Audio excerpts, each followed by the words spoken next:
Good evening, Pokemon Draft League fans and general viewers alike. This is Blazeman, and I am bringing you my first ever YouTube video, which is also going to be my Season 1 analysis for my draft of the PDD, the Paldea Draft Dynasty.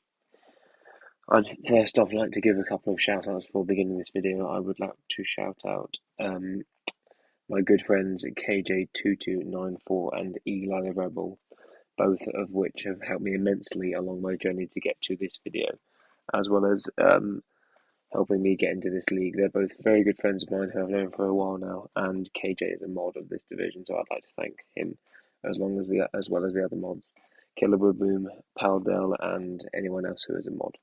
Anyway, but who am I? I'm Blazeman, who has been someone who has been a long-standing member of the Draft League community, very much to the showdown extent.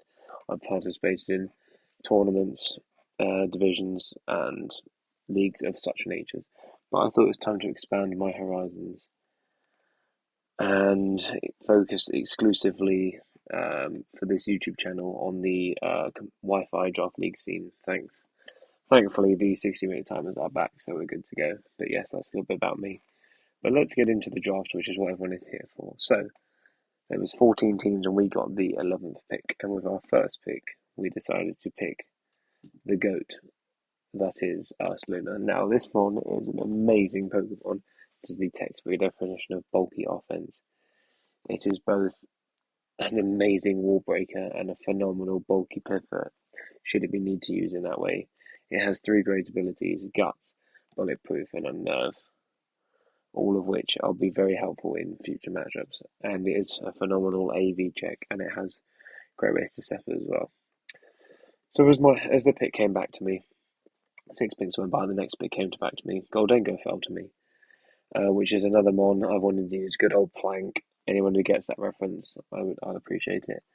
This is another one I've wanted to start since the start of the gen. It might not be the coolest design, but it's definitely very, very quirky and unique, and it just pairs too well with Ursaluna, being able to break down the bulky ghost types that Ursaluna struggles with sometimes, as well as pivoting into the fighting types that Ursaluna threatens out, or that Ursaluna brings in. Sorry, should we say?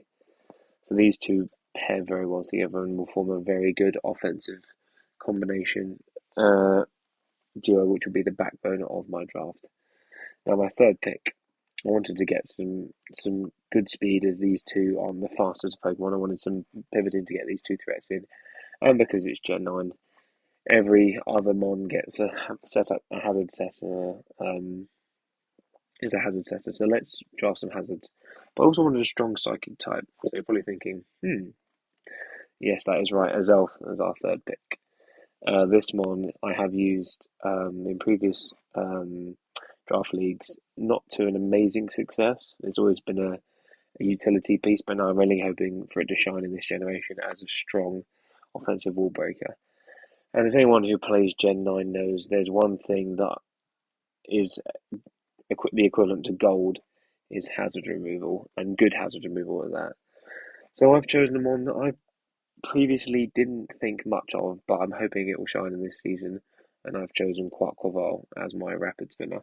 Now, I wanted a good rapid spinner. I was seeing that all of them were leaving the board, so I thought that now is a good time to grab a good rapid spinner when it also gives me more reliable recovery, a great setup mon, a great pivoter as well. So I felt this was definitely a great way to end out the second portion of the draft.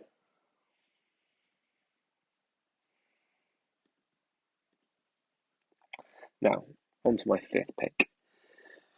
As people also from Gen 9 will know, that very good fairy types are very scarce, and if you don't pick a good fairy type, you do end up sometimes getting an NFE Pokemon. So when I saw that Enamorous Theorem was still around in round 5, I just had to grab it.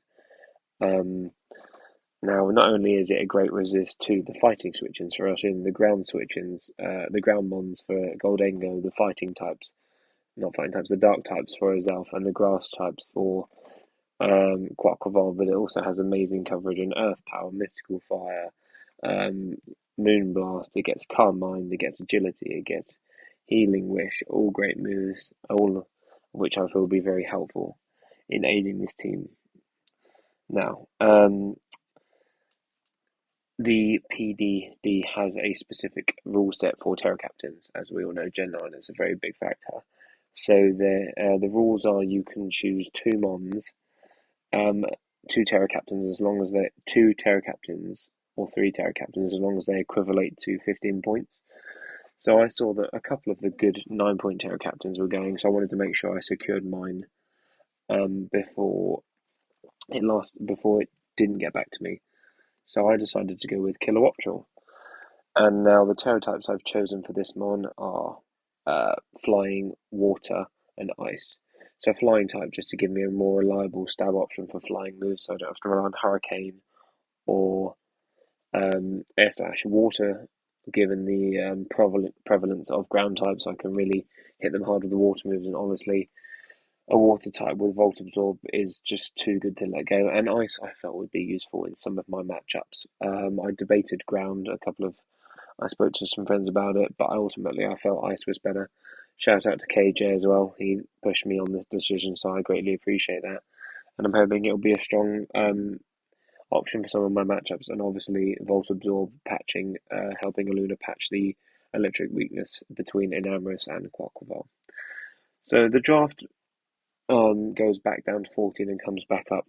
And I realise that Colossal is still available, and I'll admit I'm not a massive fan of Mons that have a lot of core weaknesses and are slow, but I hope Colossal will do me well this season because it has Spikes, it has Stealth Rocks, which gives me another rocker that isn't a Zelf, and it also gives me Rapid Spin, of course, so I don't have to pressure Quackleval. I never really enjoy circumventing a Mon into a specific role and having to force that Mon to be that same role every week, so I thought grab two spinners, kill two birds with one stone. If you see what I mean. So hopefully Colossal can be a great defensive backbone for me this season. So as the draft comes back around to me, I decide that now is a good time to grab my second Terra Captain. And I'm thinking, I could do with a grounded poison type here, and I would like some more pivoting. A knockoff mon would be great.